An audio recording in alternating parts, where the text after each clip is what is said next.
here today with Agatha Farmer, and she is a journalist with Torstar. And although I'm sure we're going to pick her brain about what it's like to be a journalist, we're really going to focus on her journey as a professional and mother, and how motherhood impacted her career. So Agatha, just to say hi to you first, thank you for joining us today. Hi, thank you for having me. Should be an interesting conversation, and thank you for being willing to have this conversation because it's a touchy subject. It And is indeed. yeah, and I know that you're very candid Controversial. and honest, so which is why I wanted to have this conversation with you. So you hmm studied journalism, so let's start there. I studied journalism after high school. So I graduated high school, went to Humber, studied journalism, did my thing, loved it. It's not that I didn't love journalism. It was great. I loved it. But then I went in a different direction. I was involved in politics for a long time, specifically provincial Ontario politics. And at the time, it was Mike Harris's time in government. So I worked there for a little while. I also went to U of T and studied political sciences there. And then I had my daughter in 2002, and then things kind of stalled that way in terms of career journalism, things like that. So, okay, so I didn't know this whole other aspect. I didn't realize that it also kind of derailed you from the political career A angle. little bit, yeah, yeah. I wanted to focus, obviously at that time, I wanted to focus on having a child.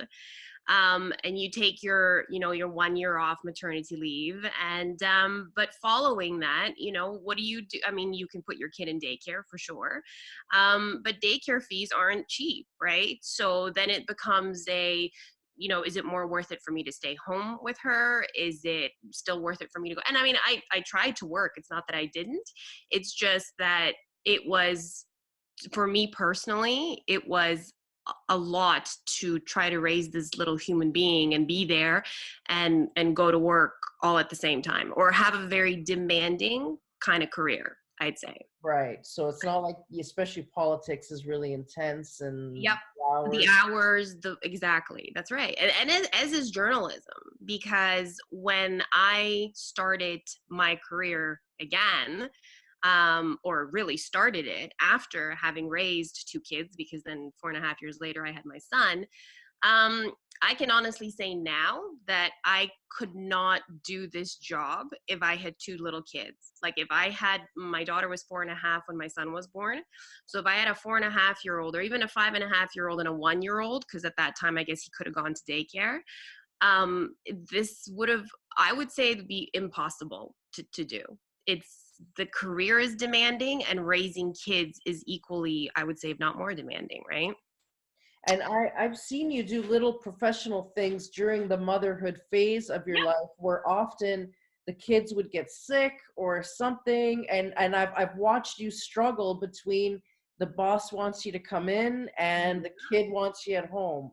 Exactly. And that was actually one of the reasons why I started my own business, because I opened up my own studio, and I was a personal trainer and fitness group instructor. And so I ended up opening up my own women's studio, partly so that I could still bring an income in and be able to work around the kids, work my hours around the kids as much as I could. And even that, sometimes was a struggle, right? Depending on when my clients, at that point, my clients would dictate as well when they would like to meet me or train. So, when the kids are sick, or when one child wakes up throwing up, or wakes up throwing up in the middle of the night, and then the next morning I'm supposed to have, my husband's got to go to work the next morning, and I'm supposed to have a client at 7:30, 8 o'clock in the morning, it then becomes, does he call in sick, or who was the main provider at the time, right? So does he take a hit and call in sick, or then do I call my client and go, okay, well, today, unfortunately, we're going to have to reschedule, and I'm going to have to bump you to the next day or the following day, right? So And it's a constant struggle, I find, when you have kids, and especially my daughter, who was sick very, very often. It was just hard trying to manage, and then you feel guilty because you know that your boss is obviously wanting you to come in, but unfortunately your child takes precedence. And in my head, that's always been the thing. My kid will take precedence over, whatever else is happening in life, right? And that's a big struggle, like for me as an employer, and especially one that doesn't have children. So I don't have that same empathy, right? So for Right. me, I have a bottom line. I need things to get done. Like, I'm sorry your kid is sick, but what am I going to do? I'm Yeah. very lucky that my staff that I depend on mostly work from home. Yes. So their kids can be part of the equation and it's not usually a problem. But for many women, that there is no such thing as work from home. Like, you need to go to the No. factory, or you need to, and what do you do?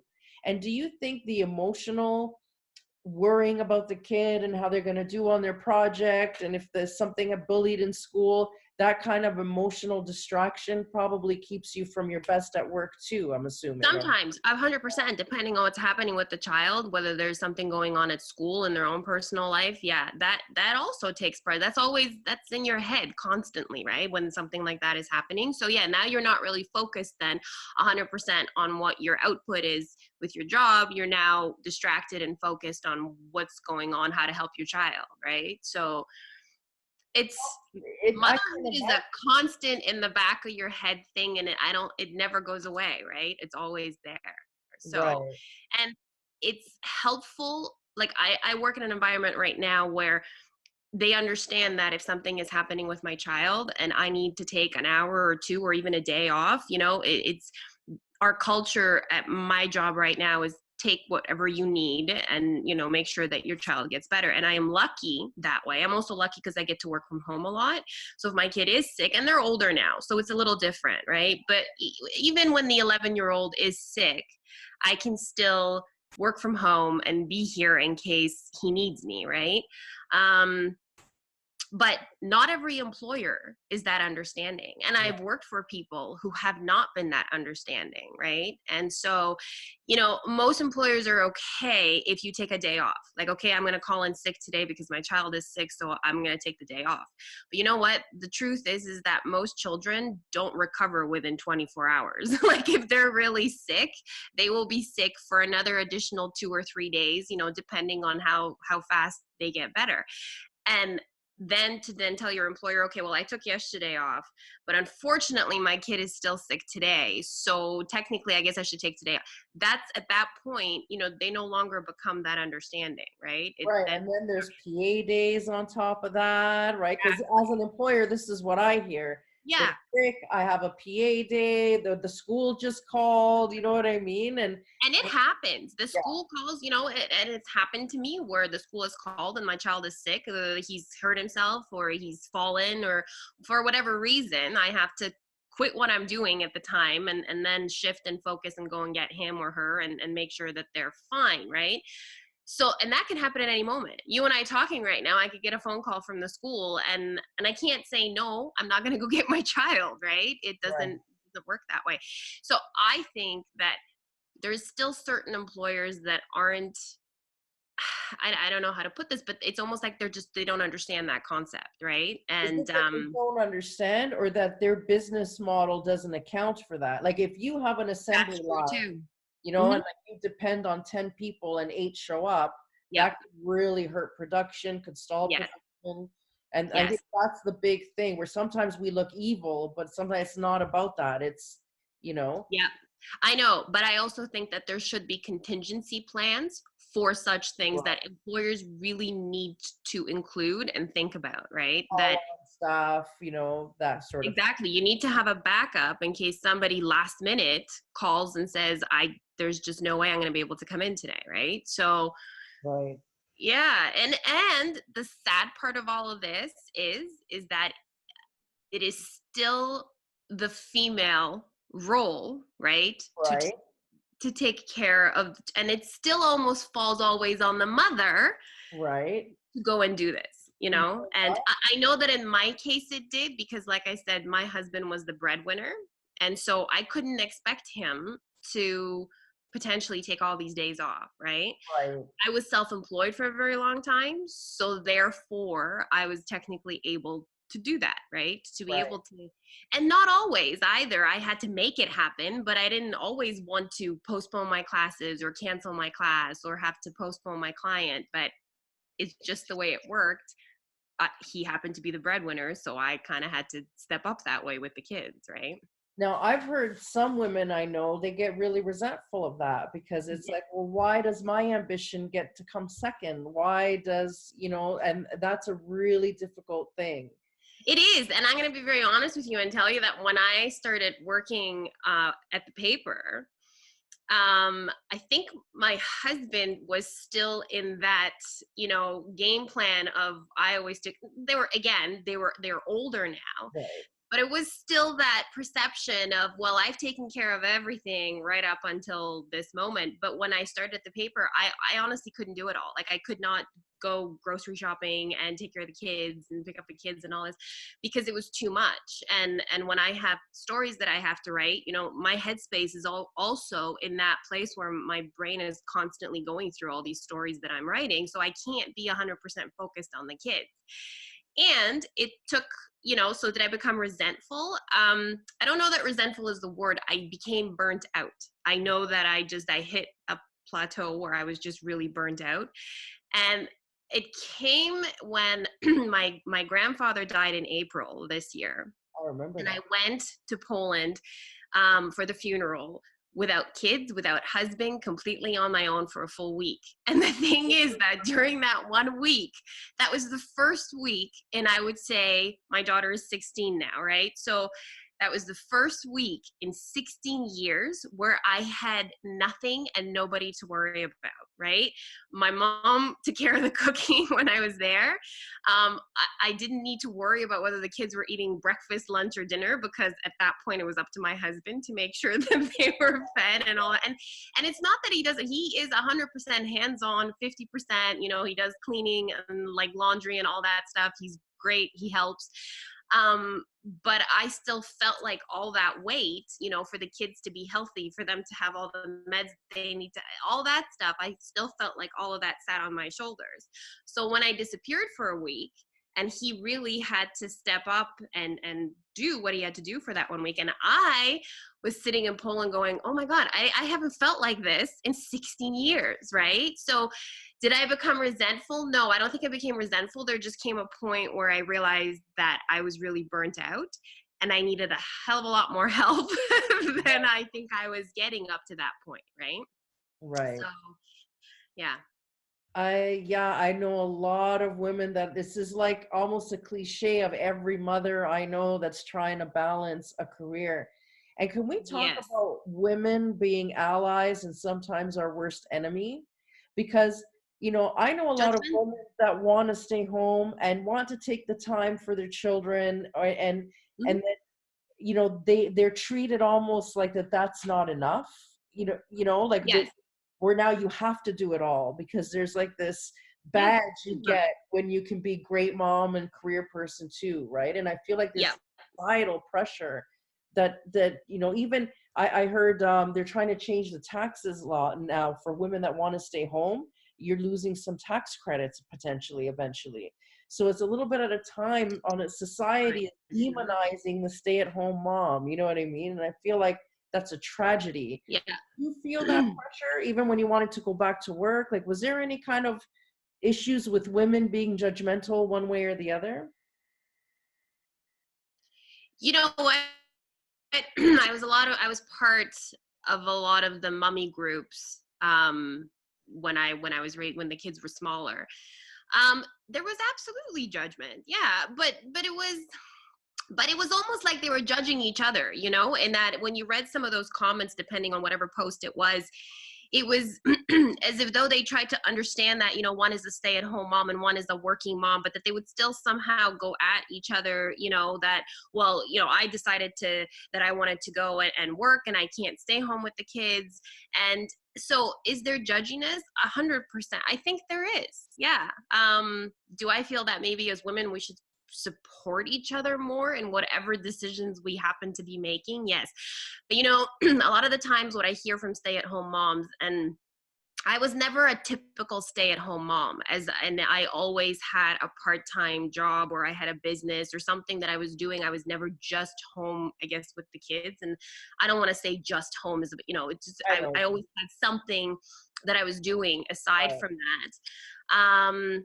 So, but I do hear from stay-at-home moms that just stay at home, let's say, that really don't necessarily work part-time or full-time, is that I don't just want to be a mom. And to be honest with you, and I've heard my friends say this, friends that are staying home with their kids. And to be honest, that is probably one of the most important jobs that you can be doing, is raising your kids to be respectable, normal adults, right? That's the goal in raising children, is that you get them to a point where they are responsible enough to be responsible human beings. And the funny thing is, though, you only start to really realize that, and maybe the sad part of it all is that you start to realize that when your kids get to be a little bit older, and then you have a bit of perspective and you sit back, right? And you're like, this is actually really important, what mothers do when they stay home. And the fact that when you're in the throes of it, when they're little, and you're busy picking up toys and cleaning up puke and like all this stuff, right, is that you think that, oh my God, what I'm doing doesn't really matter, and I'm just a mom. And so now what I try to tell those moms is that what you're doing is huge. Really, you're sacrificing part of your life, part of your career, to be able to raise these kids.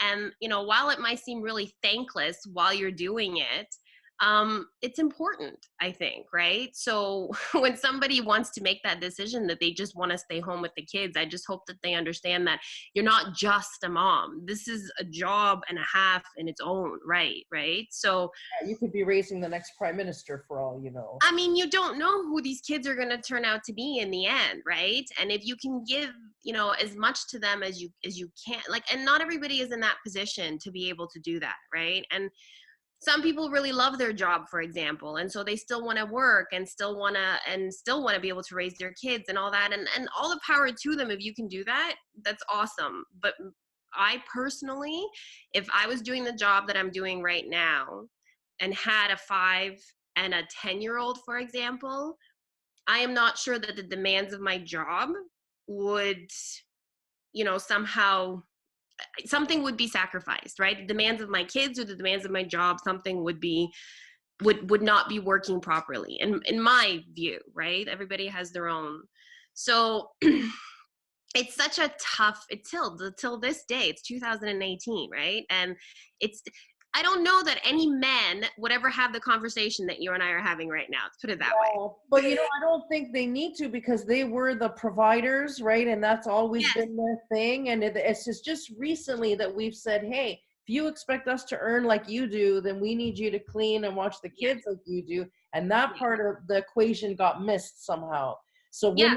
women were forced into the workforce because Mm-hmm. it was like social conditioning to make Yes. women all of a sudden want to go out of, and even we were told that. Economy wise too, though, if you Oh, think about absolutely. Right. So it was it. push, push, push, push. Yeah. But Mhm. now, like, there's women I know that want to stay home with their kids and can't afford it Yes. because of the way that society is now set up. And that's what really breaks my heart, because I feel like for a woman who wants to work and needs to work, awesome. But if Yeah. you have that biological pull to be home and take care of your family and Yeah. not in a position to do that, that's almost inhumane. Yes. It's against your nature. If Yes. you were in a position you could prioritize your kids, but what about people that can't? I could prioritize my kids. This is true, but I will never say that we didn't struggle, because my God, did we struggle for those years where I was, and I was running a business, right? So I still had expenses. Yes, I had an income, but I also had a hell of a lot of expense too, right? When running a business. So it was always tough. It probably wouldn't have been as hard if I worked full time, right? Like if I was bringing in a full time income at the time when my kids were smaller. Would it have been easier? Probably. But then at the same time, you have to consider the cost of daycare. Right.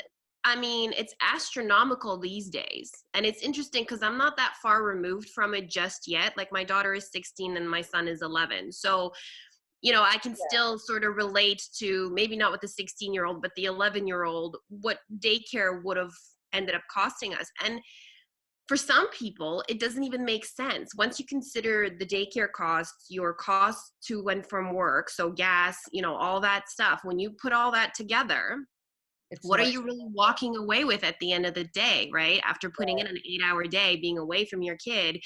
So I also took that stuff into consideration as well, right? When we were making that decision. And I just think that these days to spend I mean, we're talking more than a mortgage payment on daycare these days, That's a lot. right? That's a That lot is for everybody. huge. It's a huge expense for people. So I think women now more than ever are in that catch 22 of do I, and if you have more than one kid, like imagine having two kids in daycare now, right? I Even can't if imagine. it's crazy because the kids don't go to school until they're 4 or 5 years old, which is great, except that most jobs start at, 8:30. So that means you have to be out of the house by like 7 a.m. It's logistics too, right? Be out of the house by 7 a.m. That means you have to have before school daycare no matter what.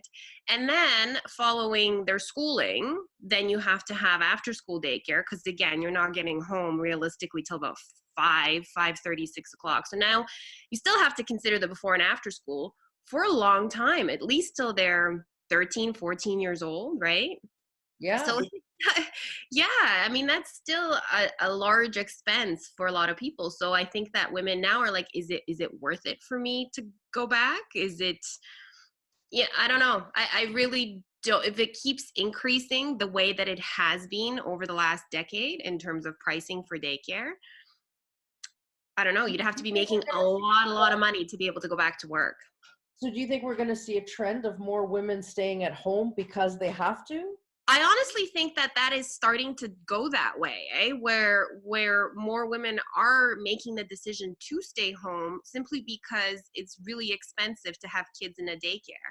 And the way I look at and I've always looked at this as a parent, is that if I put my kid in daycare and I leave that kid at 7:30 in the morning, I do all my stuff, and then I go and pick up that kid at 6 p.m., let's say. That is almost 12 hours that child is outside of the house and being taken care of by other people. And that, in Vaccinated. my view, broke my heart when I had to do that with my daughter. And I only did that with my daughter for 3, 4 years. And then I was done. I was like, I can't physically leave this kid for maybe another hour and a half before bedtime. And that's all I got to be able to spend with my child. So as a mother, I couldn't do that. Now, like I said, males, fathers, maybe they're different. They have a different, they're honestly, like they're just genetically built differently from us that way, right? They have like this mentality of, I'm the provider, I'm the caretaker. It's genetic. It's really hard And it's to worked. change that. It's worked for centuries. So I don't Yeah, know why we would want, like for me, what I'm exactly. thinking about is the societal impact when I'm looking from when women went back to the workforce. And like I said, I'm a professional child-free woman that's saying Yeah. it. When women went back to work, the divorce rate started to go up because now everybody's arguing about who's doing what and who's Mhm. spending more money and all this other stuff. And now kids are being left to be key latch kids or being indoctrinated by God knows who. And so now we see crime rates go up, and there's direct correlation between Between kids that spend time with their parents and future crime rates or Mhm. finishing high school, which then leads to higher crime if they don't. Yeah. So the societal impact was horrible, actually. Yeah. And I don't know if this modern feminism has helped women, because in my view, we're burnt out and we're miserable. We're under pressure. Everyone's pissed at us, whether we work or we don't. We don't. Right? Can't win. No, it's true. And I've had this conversation with women that has feminism really enabled us to go forward, I mean, in some ways I'm sure that it has. In other ways, like I said, I don't necessarily think that a father, and this isn't anything against men, I just don't think that a father would think of it the way that I thought of it, as in, I'm dropping this child off at 7:30 in the morning and I'm not picking her up until 5:30. Right. And at that point, I'll let you finish. No, I'll let you. I turned it off. Sorry. And yeah, I just, to me, it was like, I'm spending so much time away from my kid. I don't know that I can do this. And then frankly, I don't know that I want to do this, right? I've already made this commitment to have this child.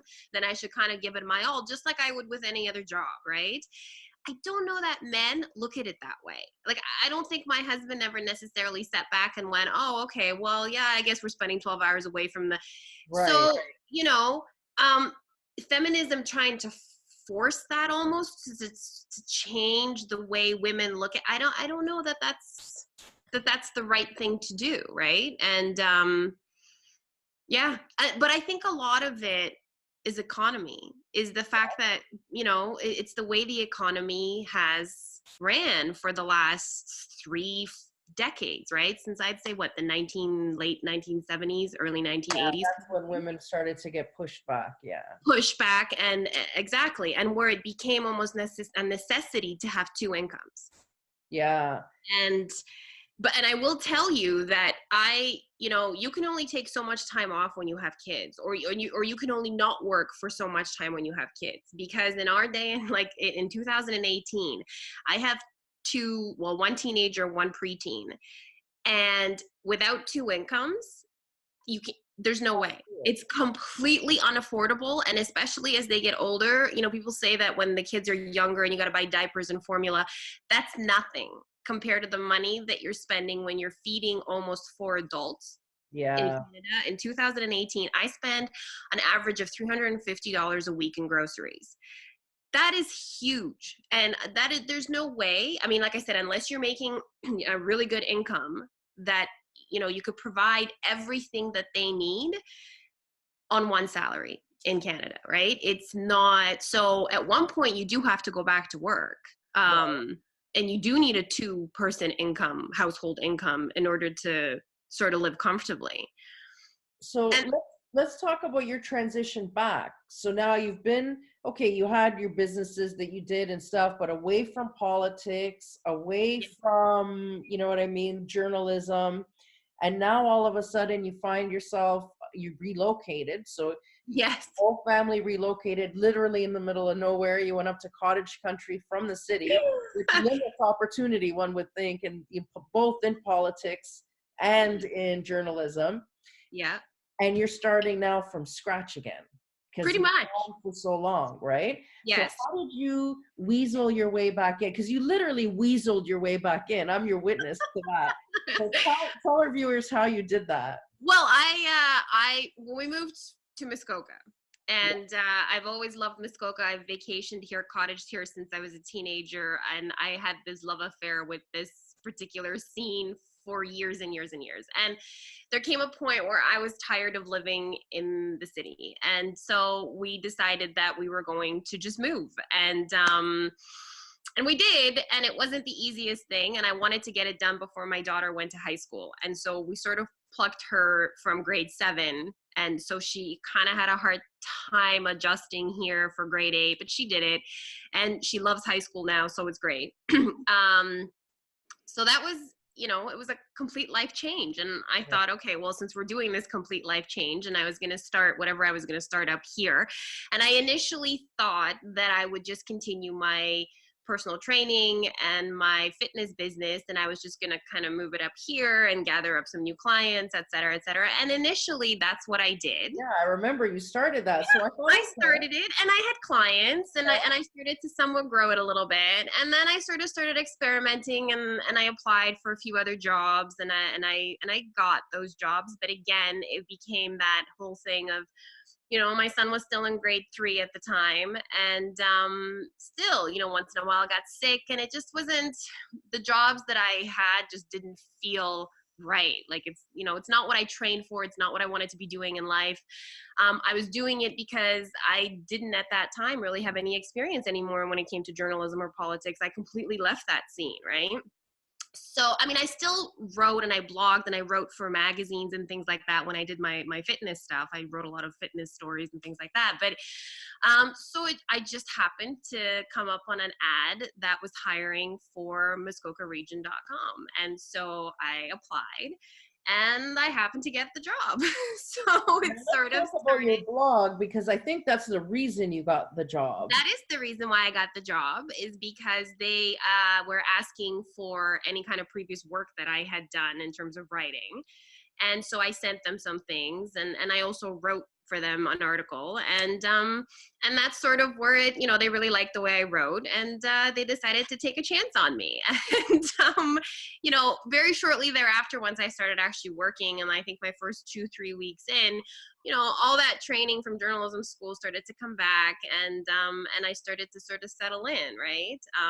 Settle in, you did more than settle in, because I remember, so I'm going to say what the outside perspective is, because I kind of feel like you left part of the cool stuff out here. I did.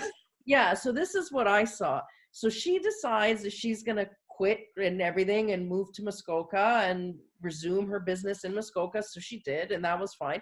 But then she started writing this blog. What was it? Farmers Take Muskoka. I forget what it Yes. was called. The Farmers Take Muskoka. Yeah. I did used to read it. So, and because, we were all living vicariously through her, because who gets to leave the city and go to cottage country, right? It was ludicrous. So, and People it thought was we like, were retiring.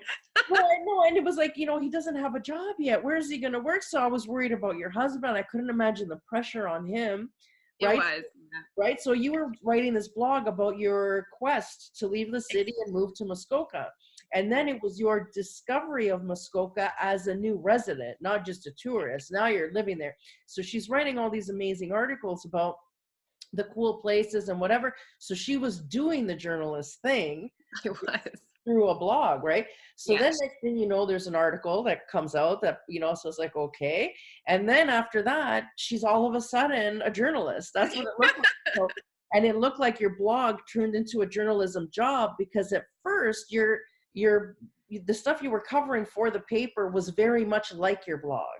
It was the cute things happening in town or whatever. But then that shifted. And It did. all of a sudden it was like, oh, that's controversial, Then I Agatha. became an actual journalist. Right? And then it's like, you're kind of digging there. You're poking some bears. Like, are you crazy? And then it was like political coverage. So was it hard for you to move to more, probably what you wanted to be as a journalist when you were younger was probably the stuff you're doing now, right? Yeah, you know what? No, it came very naturally. I Yeah. just needed to get my bearings. I needed to really get to know the communities and get to know Muskoka on a different level, right? Like, when I first moved here, I knew it on a more of a touristy. Now I know it on a completely different level in Right. terms of, the education here and health and politics, all that kind of stuff. So did it come hard? No, it came natural. And maybe that's why I love this job as much as I do, is because everything about it that I'm doing just comes naturally to it's just. And I think that if I ever had a complete choice in what type of journalism I want to be doing or wanted to be doing, I think it's definitely investigative journalism, because investigative journalism and the analytical journalism sort of allows you to shine light in places that are, have dark corners, and you kind of get to see things that unearth things, right? And That I sometimes noticed you're aren't doing a 100% lot of that right. now. Hmm? You're doing a lot of that now, I I noticed. am doing a lot of that now. And to be honest, I'm also really thankful for, so Torstar, they put a lot of time and effort into their journalists. They really do, in terms of Nice. our training and stuff. And so you're always supported in that way, where if you need help with writing a certain type of article, that help is always there. And so I think with having that extra training, it's kind of, dangerously speaking, emboldened me to sort of go into some of these stories that, aren't necessarily favorable to some people, I guess you could, Yeah. okay, so there's a divide, right? I mean, people either love what I do or they really dislike it. I honestly have not met one person that's somewhere in the middle, right? Like, you either like how I write or what I write about, or you don't. So it is polarizing that way, Polarizing depending on. enough that now people point at you at stores and say that's Agatha Farmer locally, right? That has happened a couple of times, and it's the weirdest thing. But yeah, but I mean, you kind of got to ruffle some feathers sometimes, right, to get to that. And I think the other reason too is because I write my beat, or I cover a little township called Muskoka Lakes. And while it might not seem like it's the biggest township in Muskoka, because Muskoka is a district that's made up of different municipalities, right? But this particular township is located on Lake Rosso and Lake Joe, which are two of the most expensive lakes to own or own property on in Muskoka Lakes. So there is a lot of money invested in that township.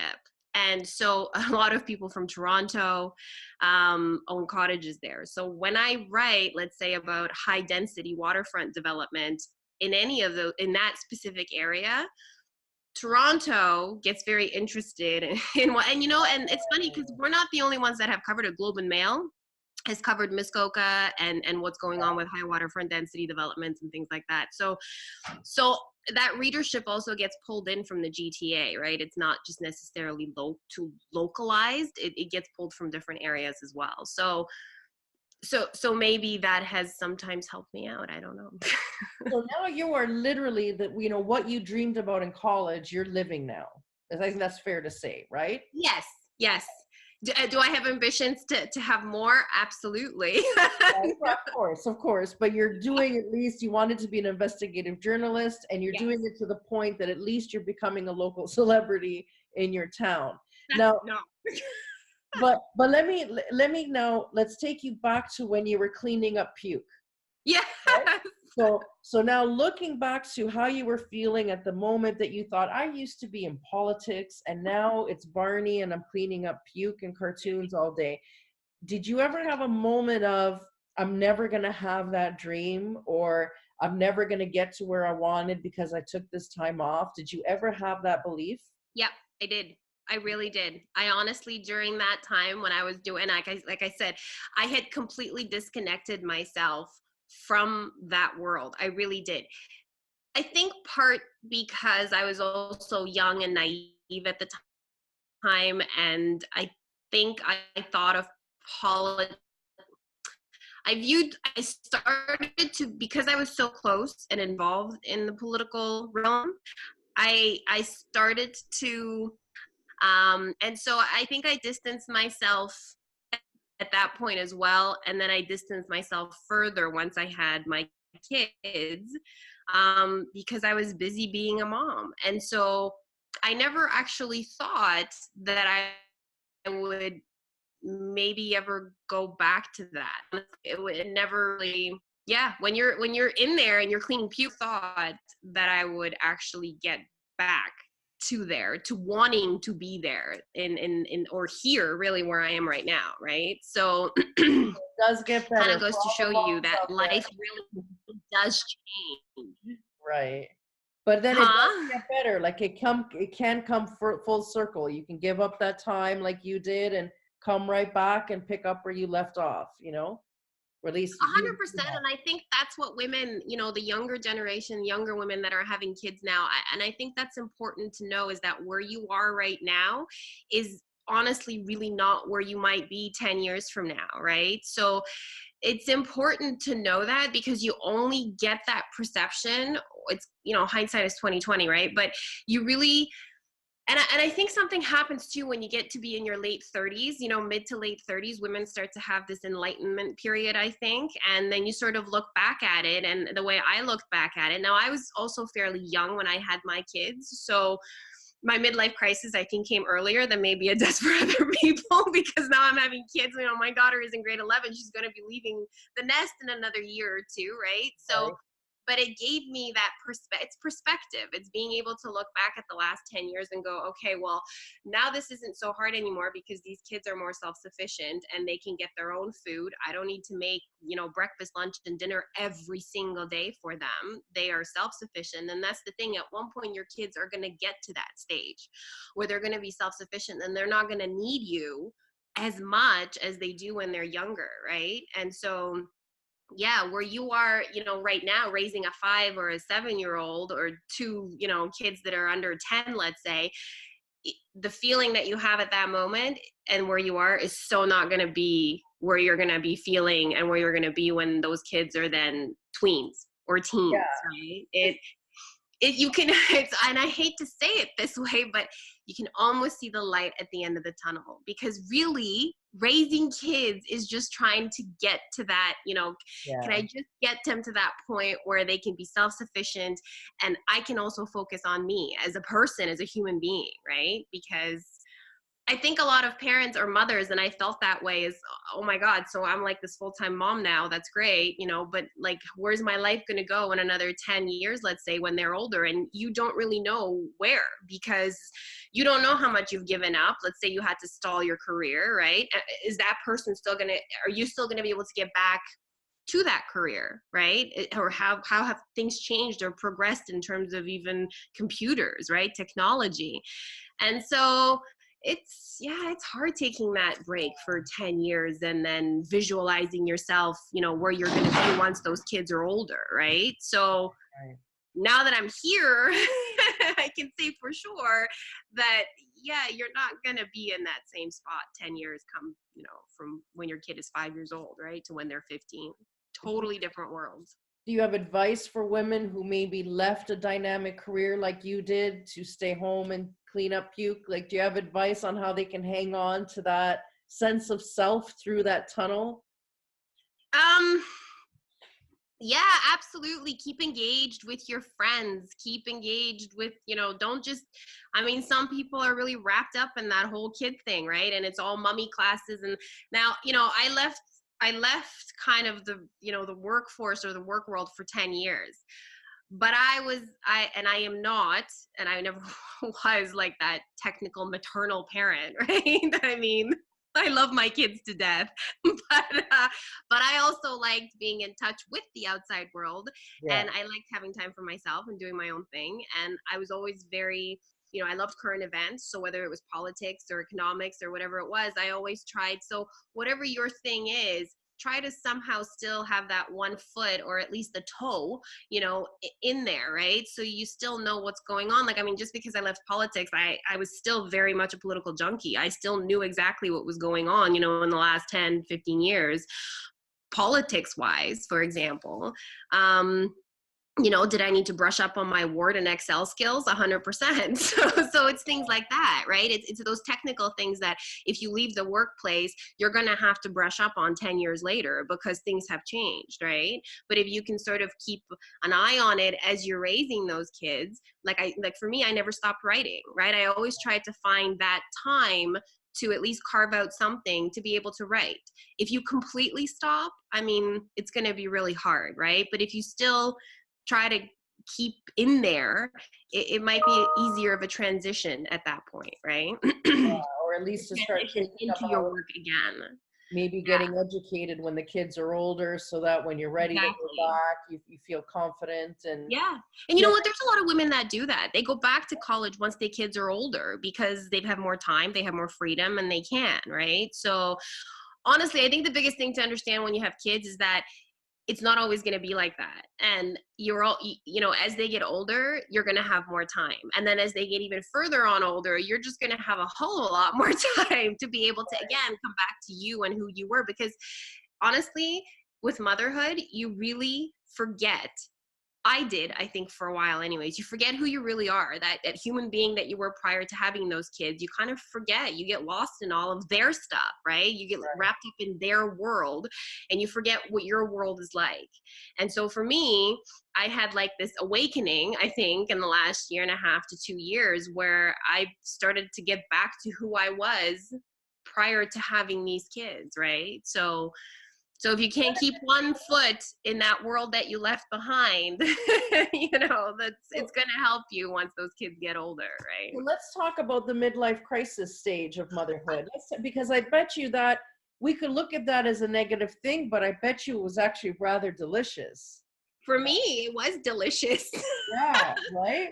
I Yeah, and like I said, for me, it came early because when I thought of myself at the age of like 38 having a midlife crisis, I, it was, what is this? Like, how did I get to here, right? But I think in my case, it was just simply because I had kids younger, and so in my late 30s now, my kids are getting older, and in another few years, in my mid 40s, I'm gonna have adult children, right? Which again, most people get to that midlife crisis once the kids, I think, reach that sort of stage, right, where you can now focus back on yourself a little bit. But it was, it was hard. It took a toll on my marriage. Yeah, It takes a toll on you personally, right, to sort of go, okay, well, and it's great in one sense because it's a relief in that you're no longer so hands-on with the kids. um but but also when it comes to kids, I think it's every day you have that extra of, okay, well, what am I going to make for dinner tonight, right? And it doesn't stop. It's right, not like right, it's, right. I mean, you can have pizza one day out of the week or whatever, and so you have that kind of, retreat where, okay, there's somebody else serving dinner. But in all honesty, when I'm going grocery shopping, I still have to think of the entire week, right? Yeah, yeah, yeah, yeah. So, after 16 years of doing that, you're like, okay, this is a little much now, right? Right. And I think that a lot of it, came from that, is just when you're doing something for so many years, for so long, without Oh, necessarily getting a break from it, right? It'll sort of drive me mental after a while.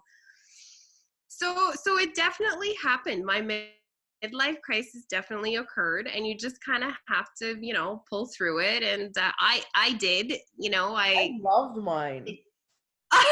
I loved that. I remember saying, I thought this is supposed to be terrible, but it was awesome. It was like this blossoming that happened, It's an and awakening. It really yeah, is, right? And I've heard people say that it happens to women, and I can't speak to men, but I can say right. I've heard this from women, that it happens to women in their late 30s, Hmm. early 40s, right? Where you just kind of awaken and you realize, you know what, I'm not taking your shit. Like, I'm sorry, but maybe Yeah, if I was 10 years younger, I would. But at this point, you know what, I don't got time for that. Like, yeah. And you get to this confidence where suddenly you no longer feel guilty saying this, whatever it is, isn't that's enough. right. I want That's more, right.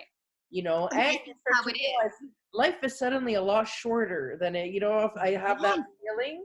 So I it's, think that's what you take stock in too, is that you're right. You're coming to a point in your life where, it's not going to go on forever, right? And there's just certain things that you just won't allow anymore, right? And so honestly, it's a beautiful thing that happens to women, I think. It really is, yeah, because there, and I've said this before, but you lose that innocence. I think that's kind of what I looked at it as, and that's sort of what happened to me. Is I lost that innocence of being naive and being 20 something, or in my early 30s, and I just became, I don't know, more of a cold hearted. I just I'm which is a sorry. journalist. It is.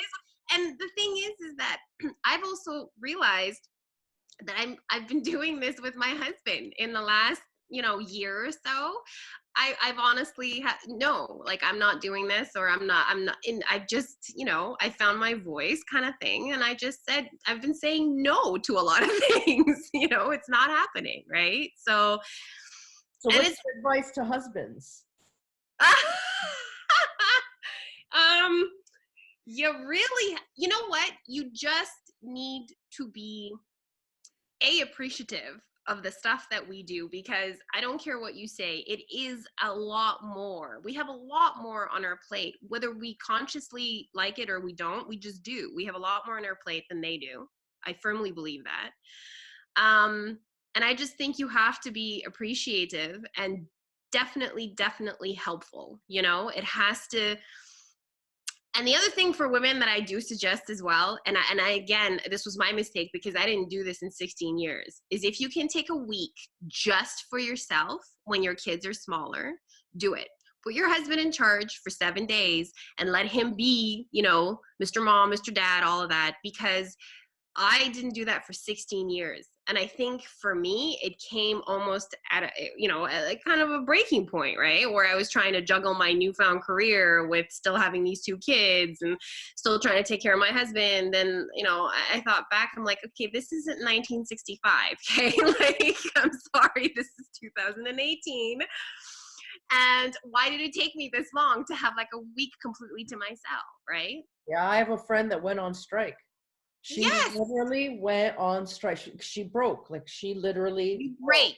Yeah. That's exactly. And I don't want to make it seem like, I broke or whatever happened because my husband wasn't around and wasn't helping me out. That is so completely not the truth. In fact, it's completely the other way around. He was always very hands-on with the kids. If I needed time, an afternoon or whatever, he would take them. If I needed to go to whatever it was, he was always there and ready to help. It's just, I think that men sort of, I don't know, when you're making dinner for them and you're feeding them and you're feeding the kids, they kind of get used to that cycle, right? That like you got everything under control. And I think for women, that's also the same thing, that you feel like you have everything, or you give that aura that you have everything under control. When in all honesty, you're really struggling to have Yeah. it all under control. And I don't think that some women articulate that to the men, and so, and I think that's also a problem, is that I we did that to seem like my we have everything under control. yeah. Right? Yes, I I did had it to my dinner ex, under control and I had the kids right? under control. And then they think it's okay. So, like, for example, Hang I on, you froze there for a second. oh, you got me now? We back on? No, wait, hang on. Yeah, Yeah, now we're good. back on. Okay. Sort Um, of. I know with my Yeah. ex-husband, so I hated his cooking, right? So I would just do the cooking every night, and so that just became the Yeah. norm. And then Yes. my job went crazy, so then I was working nonstop, and he would see that I'd be Yeah. on the phone or freaking out or whatever, and then 6 o'clock would come and he'd say, "What's for dinner?" And at Mm-hmm. first, it was just I'd go into autopilot chicken and start doing Yeah. the dinner. But then it would get to Yeah. the point, and and I never said anything because that's what we do, right? Mm-hmm. We're stoic, so we just. And then That's one right. day, the poor bastard came to me and said, "What are we eating for dinner?" And a dragon came out. Yeah. That's incidentally when we found out I fried my thyroid. I ended up with a fried thyroid. Because I yeah, burnt out. I just couldn't. I exactly. was doing everything in the house and everything at work, Yeah. and I Yeah. just couldn't anymore. And I snapped. I Yeah. snapped, and it was like enough that I'm now on thyroid medication. But Yes. that's what it took. It took me frying my thyroid and getting sick Yeah. and losing my shit on him Yeah. to To real. snap that way. And he was like, "You could have just said Tuesdays order pizza." Right? And because that's the thing about men, it almost hits them like a ton of bricks, just simply because we've been had it so under control that they are just not expecting that this is what's coming. It was, he was shocked, and he was, why Yeah. didn't you tell me? Like, tell me to order something. I'll, hey, Yeah. whoa, I just Yeah. asked what we were eating for dinner. Like, you could have Exactly. said And I pizza. think that's the thing, right? I went grocery shopping. The kids were always clothed. They always, he never worried about any of that stuff, right? That was always me. And maybe if I had articulated to him earlier, hey, this is what I really need you to do. Can you go and do it? I'm 100% sure that he would. And I think so a lot of it is our fault as well, because I don't think that we say enough that we need help, right? We Yeah, just, or to train your kids that dad's yeah. home too. It doesn't always have to be mom, Exactly. mom, mom, mom, mom, right? Yes, Yeah. yes. And the other thing too is I always felt like it was my responsibility, since I was home more than he was, to clean the house, to do the laundry, all that kind of stuff. I always thought that was more of my responsibility because I was home. But the truth is that when you're home with the kids, you're not sitting on your ass eating bonbons. You know what I mean? Right, Like, you're right, actually right. raising your children. You're constantly busy. So that feeling that we have like we're not adequate enough just because we're home with the kids, no. That's not, like, you are already doing a job by just being home with those kids, right? And Yeah. so to me, that was the breaking point for me too, is that I felt like I was doing all the house cleaning most of the time, right? So again, now that the kids are older, all those chores are being divided and shared. And so they have to help out as well. It's not all on me.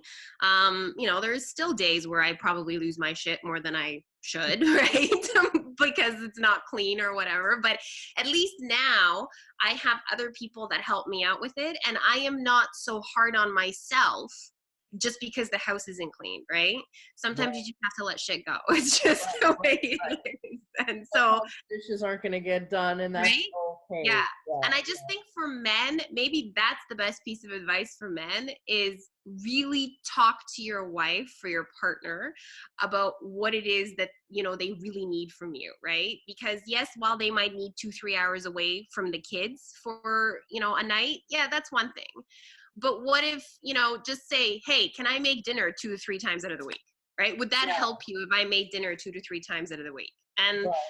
you know, some women like it will for me that is completely helpful. Like yes, do dinner 2-3 times out of the week so I don't have to worry about it, Or right? Or take over three bedtime kids. because they don't argue with you as much as they do with me. So give Exactly. bedtimes. Yeah, yeah, Yeah. Yeah. And that, for me that's huge. Like I said, you know, for the last 16 years thinking about what was going to be for dinner every single day, that's burnout in itself. Right? that was That's my just big, like waiting I to said, happen that to was the thing that made me crack, was asking yeah. me what was for dinner after I Yeah. worked all day, you know? Exactly. So Exactly. my advice would be just ask women, because they're not going to tell you. A woman's No. not going to say these bedtimes are making me insane or this Yeah. XYZ, you know, so you have to say, Yeah. hey, is there anything happening day to day that's contributing to this snapping you're doing lately? Is there Yes. something, Like, you know what I mean? Take off your plate so you're less hostile, you know, and to look at that, those are your signs. When everything's fine and hostile and snappy, then you know there's something she's not telling you. there's 100% there's signs. Yeah, so don't get mad at her for being snappy. You Start know? investigating on what's going on in her head that's making her snappy. Eh, Exactly. Yeah, Yes. Yeah. And the other thing too that's important is spend time with your wife one on one without the kids. That is really, huge. eh? And Yeah, yeah, 100%. And you know what?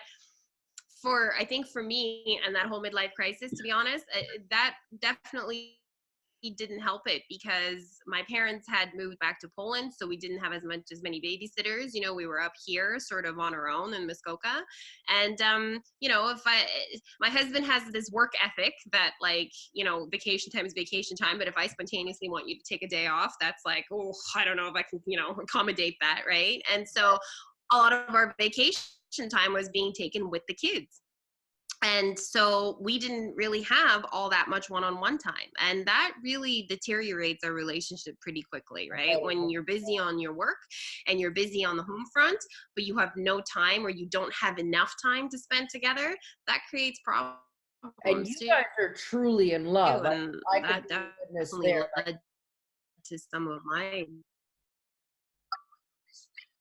you hang on, you broke up. Oh, are we back now? There we go. It's still frozen. Oh, I'm still frozen. What I don't about know now? whether it's your or mine Yeah, to me, it was glitching, feed. but okay, it looks like we're back now. Yeah, a Yeah, little it's bit. giving us a hint that we've been No. going a while. It's trying to shut us up. Right? Yeah, it's done. It's We solved over. all of It's too society's long. problems. We fixed women and men and relationships and Oh yeah. crime rates and If you could fix women in an afternoon, wouldn't that be great for the men? we're trying, guys. We're trying. Yeah. So, do you have a message you want to say to men or women or anybody on how you want to close up today? Um, you know what? For men, like I said, I think that you just really need to talk to your women. Talk about what they require when they have kids, even when they don't, like you know what I mean? You snapped without having children per Yeah, se, right? It's yeah. like I think it's expectations, you know? It's like all of a sudden these expectations are placed on you and you know why, right? I mean when somebody else can like you said could be Tuesday night pizza or even like I said cook your own stuff, right? And for women I think that we unnecessarily put a lot of stress and pressure on ourselves and a lot of it is societal, and I think that maybe it's time to break that society, what society thinks we should or should not be doing, and you That's know. what I'm blaming. I'm blaming a society that Yeah, told me I had to work like a man but yeah, still be a woman, and then have to do exactly. both. And Yes. it made my husband feminine because he Mhm. became very comfortable in that there's no such thing as gender roles anymore. So you Yeah, should work like a man. You wanted yeah, equality, now you got it. yeah. Except the equality didn't translate in the domestic sense. So as much as I was doing all this work, he wasn't picking up any of the cleaning. And that's And where you just I hit the burnt nail out on in the my head. past. Is Yeah. that feminism and equality has brought us to a point where we can expect to have the same pay and the same jobs that men do. However, domestically speaking, nothing has changed. I honestly don't think that a lot has changed on that front. And so now Yeah, it's proven. and I'm not blaming feminism. I think feminism is a great thing for women, and I think that we deserve equality, obviously, Yeah, I'm right? glad I can vote. Don't get me wrong. Yes, exactly. But genetically speaking, we're still encoded in our own different DNAs, right? As women and men. And so I think traditionally speaking, technically, our roles are still going to be divided that way, right? I mean, it's going to be really hard to, Or your natural impulse. Your natural your impulse is, instinct, right? men can compartmentalize. So when the woman is Yes, upset or the kids are sick, they can put that on the shelf while they're at work. yes, It's a little bit easier than women who will yeah, sit there and cry all day because that's you want exactly to be home right. with your baby. You know what I Yeah. mean? And you can't. So, Genetics. Again, it's just all coming down to genetics, right? It's just the way that it is. and maybe it's So not yeah, so that. as much as I think that you're right, we've changed in like the world how we're viewed as females at home, that's still, we're still a very long way away from, I would say, truly 50-50. And I'm not 100% sure, genetically speaking, that we can ever get to 50-50. Like, are we trying to push something that is really unrealistic if you really think about it, right? I really think that's what fried my thyroid, was me trying to work like a man or trying to be Yeah. equal instead of feminizing the way I earn a living. Yeah. You know what I Yes, mean? That wouldn't exactly. have done Yeah. that. No, I put myself in a male dominated industry and almost killed myself doing Yeah. it, and didn't Yeah, enjoy it exactly. either because the pissing games men do, I'm not interested in. So, Exactly. Yeah. But yeah. I've also come to that point, and I think I've been at this point for a while now, that when my child is sick, I'm unapologetic about it at this point. My kid is sick and they take precedence. And however long I need to take to be with that child, then I will take to be with that child. Yeah, And if especially now, because you're like, I took that's 2 a years problem, off and I then came you need to back. let me know in advance, right? Well, good for you. I really applaud that. Well, I but probably that's the wouldn't thing, hire you, is but that I applaud that. But that's the thing about being genetically a woman, is that Yeah, I just have more of a pull to want to be home with a kid that's sick, where my husband, on the other hand, is not coded that way, right? So it's a huge that's the difference. It's trade-off. a For me as an employer, I empower my staff to stay home. They bring the kids Mhm. to work when they have to. Like I work, my Yes, mom was in GE when she got stuck with me. She used to bring me to the office with her. They'd stick me with paper and pencils yeah, in the corner, and you know what I mean? And so I yeah, now created my business in that same spirit. So work which from is home. great. Yeah, yeah, it is great, but not always feasible. I can do that because technology works in my industry. Yes, So I can make that yes, happen. But if I had, there's some processes like my guys, I just said my guys that clean the bins, right? All my maintenance staff are men. These guys yeah. never take time off ever. I've seen guys have Right? bins fall on them, okay, and they go back to work, They where keep going. yeah, so, and it's not that I don't hire women for maintenance. They don't apply. Like women That's don't right. come and apply for a truck drive. Not often anyway. It's never Yeah, happened in my business. for No that position. woman Yeah, has ever come and said, I want to clean bins. You know yeah, what I mean? exactly. I want to load your trailer. It hasn't happened. So my No. support staff are women, my office staff, sales Yeah, staff, all that stuff. But again, I empower them to be home with their kids because I know yeah, that if I don't, they're not going to give me their best anyway. So exactly. if I can make it available for them to not have to choose one or the other, Yeah. that I'm going to get more out of them. And I have the one Tia, I think you must have heard me mention her by now at least once. She works at 10 o'clock at nighttime. She's texting me, you know, she puts the kids to bed and checks the calls and whatever. I get way Yeah. more productivity out of her at home than I would if she came to the Then office. you would if she was in the office. Yeah, Absolutely. She's exactly. always, oh, I got to tell her it's Sunday. Can we not talk about this, please? You know Yeah. what I mean? And I'm the boss and I'm begging her to not push me. But she's working when she can, right? And that's the thing, you know, the times that she can't work, she's not available or whatever, she's not. But the times that she can, she is. And so there you have a really great employee who's still She willing had to a stroke. Listen, she had like a symptom of a mini stroke, was in emergency, and we didn't find out till 3 days later because she was working from her hospital bed while she thought she was having a stroke. It's yeah. like, I'm never getting rid of this girl.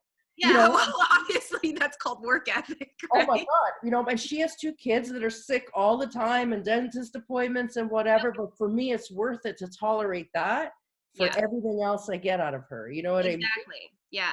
But And and then, you're right. There's some people that can't offer that and they can't do that. And that's, I think, when your backups become really necessary yeah, in the world that we live in today, where two people, you know, obviously do have to work, right? And unfortunately, some of these people have small kids. yeah, I agree. You know, And you, my 16-year-old, I don't have to be home with her anymore. If she's sick, I just set her up with whatever she needs and she's good, right? My right. 11-year-old, I mean, I'm still, you know, I still would like to be around if he's not feeling well, right? There comes a point where they get to be a certain age where it's like, okay, you're sick, you can stay home on your own, I can still go to work. And so, but when you're dealing with employees that have small kids still, it's hard. And I think that as employers, you kind of need to be more understanding, right? Yeah. So For me, I had to really learn that. It was like, if this I is a know it's a problem, learning curve. it is a learning curve. And think about it. It was a learning curve for you, and you're a woman. For men, sometimes I think that run industries, I mean, I don't, you know, they've never, again, some men have had women or wives that have been home with the kids, and they've never dealt with it because they've had somebody else take care of that. And it's almost like they can't relate or they don't really know how often a kid can get sick. Like you said, dentist appointments, doctor's appointments, all that stuff. And they just can't get out of their own head to understand that while you didn't do that because you didn't need to, that doesn't mean that, you know, I can't, right? Right, right. Yeah. So it's again, male female, Mars and Venus, right? Mars and Two Venus, right? different, we come from really two different lines and ways of thinking. And so I'm tired of having to be the same. And you know, Agatha, when I was forcing myself to run a business like a man, I yeah. fought my thyroid. I did well, but I didn't do as well as I'm doing now after I feminized my business. Yeah. So I See? think it only hurts. Like, I'm happy with my gender roles. I don't feel any lesser than. I don't feel like there's a patriarchy out to get me Yep. because I'm at the top of my game in this industry and I am feared and loathed. And that doesn't happen if you're a victim. You know what I Yes, mean? So, exactly. yeah. And don't get me wrong, I am happy for the fact that we have been able to break through certain glass ceilings and barriers and things like that. You know, I think that either there's some men that needed to understand that you need to respect women. Okay, you don't get to, you know, slap us on our ass and go, "Hey, honey, do you want to bring me a Yeah. like?" I'm You know, glad that especially shit's in a work over. environment, right? So I am grateful for the fact that as women we're more respected in the roles that we have. There, you know what, when I worked for Queen's Park, there still is till this day, the Albany Club, for example, is a gentleman's club. It's a PCs have been going to that for years. But there was a point where it was a gentleman's club only, and women had to be escorted in with men, for example, right? And you know, I'm glad that that's changing, and that I would no longer feel weird or, you know, going into a place like that, right? So I'm glad that we're breaking these barriers and these ceilings. But in the same sense, you know, we're still female, we're still women, and so to expect us to all of a sudden be men, like that's not realistic. In Yeah, and I think I'm a little bit more conservative than you on the club thing because I know I really value my space with women. And there I you go. wouldn't want that in, like, sometimes I need to get away from men sometimes and get Yes, the break. I need that estrogen fix. You know what I yes, mean? yes, So yes, I yes. can see the value in a gentleman's club. I can without feeling I understand. insulted. I'll make my own damn club. You know what I mean? Would I Yeah. love to be a Mason? Sure, I would. Yes, You know, but you but know that's also different in that, you know, Albany Club was more political, is more right, political, right? In that events happen there, and so sometimes as an aide to an MPP for whatever reason you have to be there, and So when you have something like that, it should be open to Yeah, females you and want to network because too. we're all You're political participating. too. Yeah. Right.